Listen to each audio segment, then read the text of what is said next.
पर न्यायालय को समझना चाहिए कि मेरा पद न्यायाधीश का है। पूरे विश्व में हमारा निर्णय कहीं भी काटा नहीं जाता और जब तक कहीं भी जाए मैं अभिमानपूर्वक कहीं न्यायाधीशों को लाल प्यार से संकेत करता हूँ कि हम न्यायाधीश के पद पर होते हैं शंकर जी।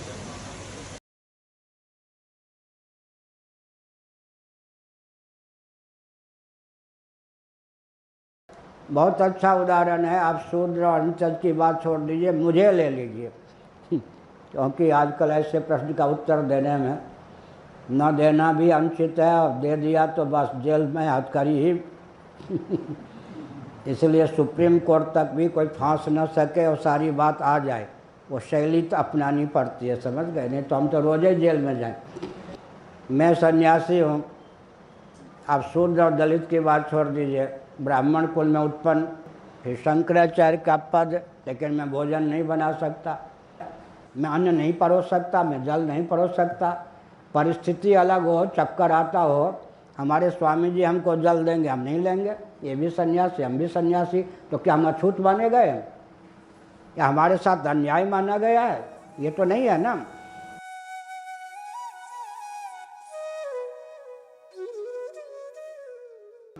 फिर शंकराचार्य के पद पर हूँ। विश्व में राजनीतिक और सांस्कृतिक दोनों दृष्टियों से सबसे बड़ा पद है। आप कहेंगे राजनीतिक ढंग से तो राष्ट्रपति जी आदि का पद है, ये भ्रम है, क्योंकि भगवत पाद आदि शंकराचार्य महाराज ने जो शंकराचार्य के पद की उद्भावना की थी शासकों पर शासन करने के लिए, समझ गए? इसलिए राजनीतिक दृष्टि से भी विश्व में सबसे बड़ा पद शंकराचार्य का होता है।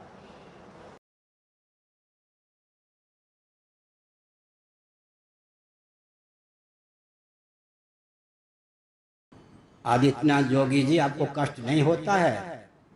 उस आश्रम पर कलेक्टर की सहभागिता से आपके शासनकाल में आतंकवादी के समान एक आचार्य ने कब्जा कर लिया कि आपको मालूम नहीं है? मैंने स्वयं बताया था आपको।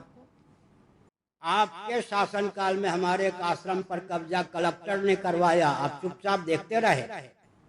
मोदी जी मैं याद दिलाता हूँ, आप भूल गए होंगे, जब आप गुजरात में मुख्यमंत्री थे, पुलिस के सबसे बड़े अधिकारी थे, उन्होंने आपसे कहा था कि ये आतंकवादी पुरी के शंकराचार्य के रूप में घूम रहा है, मैं पुरी का हूँ, मान्य शंकराचार्य को जानता हूँ, अरेस्ट करना चाहता हूँ, आपने मना किया। कांग्रेस ने जिस अत्याचार को जीवित किया उस पर आप पोषक बन के तैयार हैं, आप शासन करने योग्य हैं 2 दिन भी?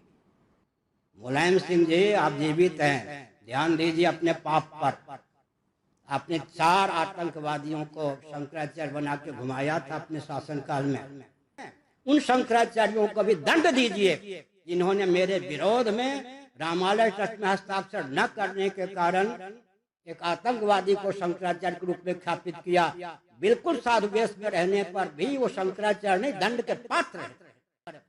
मैंने नरसिंह राव के द्वारा दी गई यातनाओं को सहा है। अब आप मोदी जी और योगी जी के शासनकाल में भी मुझे यातना ही दी जा रही है। लज्जा का आपको अनुभव नहीं होता? 2 दिन भी शासन करने योग्य नहीं। बहुत लाडले हैं, प्यारे हैं, दोनों मेरे परिचित हैं। अमित शाह जी, आप गृह मंत्री होने योग्य नहीं है।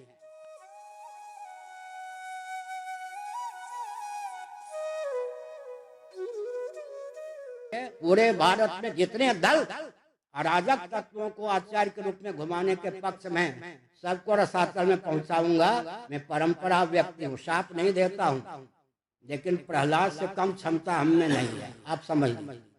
मैं संकेत कर देना चाहता हूँ, मैं भी नागलोक का व्यक्ति हूँ, एक फुफकार दूंगा तो आप सब भस्म हो जाएंगे। मैं भी लुल्लू बुद्धू नहीं हूँ, श्मशान का नहीं, मैं एक फुफकार दूंगा तो आप सबके शासन टूट जाएंगे। हम संकेत करना चाहते हैं सज्जनों, क्या संकेत करना चाहते हैं? हमको हंसी मजाक आप न समझो, हमारी नियुक्ति साक्षात हरिहर के तेज से होती है। चुनाव के माध्यम से हम शंकराचार्य नहीं बनते, हमारी गुरु परंपरा शिवन नारायण से चलती है। किसी प्रधानमंत्री से सुनिए, किसी प्रधानमंत्री से कोई प्रस्ताव मेरा तो नहीं हो सकता है, आदेश हो सकता है। यह कहा जा सकता है अगर हमारी भावना की रक्षा नहीं करोगे तो हम रसातल में तुम्हें पहुंचाने के लिए पर्याप्त हैं। हमारे साथ गुरुओं का तेज है, हरिहर का तेज है। हम राजा बनाना जानते हैं, हम रानी देना जानते हैं। किसी प्रधानमंत्री के मोहताज नहीं होते, किसी प्रधानमंत्री से हमारी कोई मांग नहीं होती है। 5-7 मिनट में मैं अपना भाव व्यक्त करना उचित समझता हूं। सावधान, हिरण्यकशिपु जैसा दुर्दांत आतंकवादी आज विश्व में कोई है क्या? ये आतंकवादी आजकल के मच्छर के समान भी नहीं है हमारे सामने। मांडूक्य उपनिषद केवल 12 मंत्र हैं, सबसे छोटी उपनिषद है। लगता है कि उसमें कोई एटम बम आदि बनाने की कला नहीं है, लेकिन मुझे तो केवल मांडूक्य उपनिषद से वो ज्ञान प्राप्त हुआ है। पूरे विश्व के जितने आराधक तत्व हैं एक और, भगवान की कृपा से मैं अकेले सब पर विजय प्राप्त कर सकता हूँ। विश्व की वैश्वानर रूपता का, तेजस की हिरण्यगर्भ रूपता का, प्राज्ञ की ईश्वर रूपता का, तुरीय की ब्रह्म रूपता का, जिसको विज्ञान है, अरबों एटम बम की शक्ति को भी वो मात कर सकता है।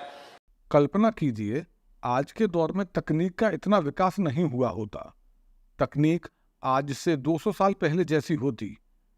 टीवी, मोबाइल, मीडिया, इंटरनेट आदि कुछ नहीं होता तो आज भी ग्रंथों में मिलावट करना व नए किस्से गढ़ना कितना आसान होता। ऐसे में जो ये शंकराचार्य जी कह रहे हैं उसे ही इनके चेले ग्रंथ रूप में लिख देते। फिर 200 साल बाद जो उसे पढ़ता उसे लगता कि इनकी तो बड़ी तगड़ी पावर थी।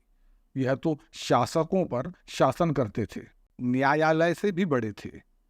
ऐसी दिव्य शक्तियां थीं कि अराजक तत्वों को, आतंकियों को और यहाँ तक कि परमाणु शक्ति संपन्न सत्ताओं और सेनाओं को भी यह मिट्टी में मिला देने की क्षमता रखते थे। आज से 200 साल बाद का व्यक्ति ऐसे ग्रंथों को पढ़ के यही सोचता। किंतु क्या यह आज के समाज की सच्ची तस्वीर होती? नहीं। हम आज के समय में हैं और जानते हैं कि इनकी हकीकत क्या है, बल्कि खुद यही दिखा रहे हैं कि इनकी क्या स्थिति है। खुद कह रहे हैं कि सत्ता नहीं सुन रही, कलेक्टर तक हमारे आश्रम पर कब्जा करा दिया, शूद्र के मंदिर में जाने के अधिकार पर खुलकर बोलेंगे तो न्यायालय जेल भेज देगा। खुद ही खुद की पोल भी खोल रहे हैं। ऐसे ही लोग पहले भी थे, बस लिख रहे थे कि हर राजा हमारी जी हजूरी कर रहा है, अनाप शनाप हमें दान दे रहा है, हम श्राप दें तो ईश्वर भी नहीं बच पाते हैं। लेकिन बस लिख रहे थे, बस लिख रहे थे कि शूद्र वेद ना पढ़ें, राजा ना बने, बस लिख रहे थे। किंतु क्या ऐसा सच में भी हो रहा था? कोई प्रमाण नहीं मिलता। यह भी भ्रम फैलाया गया है कि वर्ण व्यवस्था अलग है, जाति अलग है। ब्राह्मण जाति है या नहीं? जाति शब्द का अर्थ जन्म को लेकर चरितार्थ है। ब्राह्मण कुल में जन्म होगा तो ब्राह्मणोचित कर्म आके बैठेगा। जन्म से जाति है, पूर्व कर्म के फलस्वरूप जाति जन्म होता है, तो जन्म नियंत्रित फिर कर्म होता है। समझ गए? और भगवान की क्या चिंता, कर्म संकरता न फैले। किसी का काम कोई करने लग जाए तो कर्म संकरता। ब्राह्मण 4 आश्रमों में अधिकृत हैं, क्षत्रिय संन्यासातिरिक्त 3 आश्रमों में अधिकृत। 2 क्षत्रियों ने संन्यास लिया, एक गौतम बुद्ध, एक महावीर। 2 क्षत्रियों के संन्यास से तो हम लोगों की दुर्दशा हो गई, सनातन धर्म का बंटाधार हो गया। वैसे 2 आश्रमों में वानप्रस्थ संन्यास के अतिरिक्त शूद्र केवल 1 आश्रम में। क्षत्रियों की दाल सब जगह गल सकती है, एक जगह नहीं गल सकती। ब्राह्मण क्षत्रिय जब ब्राह्मणों से टकरावेगा तो बलि हो जाएगी क्षत्रिय की। ठीक है। विश्वनाथ मंदिर फिर समाज जाते थे अंदर, और हम लोग जो काशी के विद्वान बड़े बड़े शंकराचार्य कहते थे नहीं अंदर नहीं जाना, अंदर जाओगे तो पाप होगा। शूद्र को अधिकार नहीं है। तो जब तक धरातल पर शूद्र रहेगा, शूद्र ही रहेगा, उसका परिवर्तन नहीं हो सकता है। पढ़ ही नहीं सकता, उसका अधिकार ही नहीं, पढ़ेगा ही नहीं, पढ़ नहीं सकता, उसके समझ नहीं आ सकता है, विद्वान नहीं हो सकता है। आज आप इन शंकराचार्य निश्चलानंद से लिखवा लो कि समाज कैसा होना चाहिए, क्या नियम मानने चाहिए, तो यह क्या लिखेंगे? काशी विद्वत परिषद के महामंत्री रहे बटू प्रसाद शर्मा जैसे लोग क्या लिखेंगे? यह लिखेंगे कि शूद्र मंदिर में न जाएं, पढ़ें नहीं, जन्मना ब्राह्मण के अलावा कोई भी सन्यासी या पुजारी ना बने, सब जन्म से जाति माने, जाति के हिसाब से काम करें, अन्य जाति का काम ना अपनाएं, अन्य जाति में विवाह न करें, अन्य जाति के साथ रोटी न खाएं, कोई ब्राह्मण हो और गुणहीन हो फिर भी उसका सम्मान करें, शंकराचार्य को शासन, प्रशासन और न्यायालय से भी बड़ा माने और सब इनके अधीन रहें। किंतु यह जो लिखेंगे, क्या वो आज के समाज की सर्वमान्य हकीकत है? नहीं। क्या इनके लिख देने से लोग इनकी बात मान लेंगे? नहीं। न तो आज का समाज न आज का शासन इनकी बात मानता है। यह बस इनके अपने निजी विचार हैं, लिख सकते हैं, लेकिन उसका मतलब यह नहीं है कि दूसरे लोग इनकी बात को मान लेंगे। ऐसे ही अतीत में था, बस लिख रहे थे कुछ लोग, मिला रहे थे अपने विचार मनुस्मृति आदि ग्रंथों में, किंतु न समाज वैसा था, न शासन वैसा था, न न्याय व्यवस्था वैसी थी, बस चंद लोगों की विचारधारा वैसी थी। इसीलिए हमको ये समझना चाहिए कि अगर आप मनुस्मृति या अन्य ग्रंथों के अंदर कुछ जातिवादी विचारों को देखते भी हैं, तो वो बाद के समय में की गई ऐसे लोगों की मिलावट है। वो बस चंद जातिवादियों के विचार हैं, ना कि अतीत के समाज की वास्तविक हकीकत।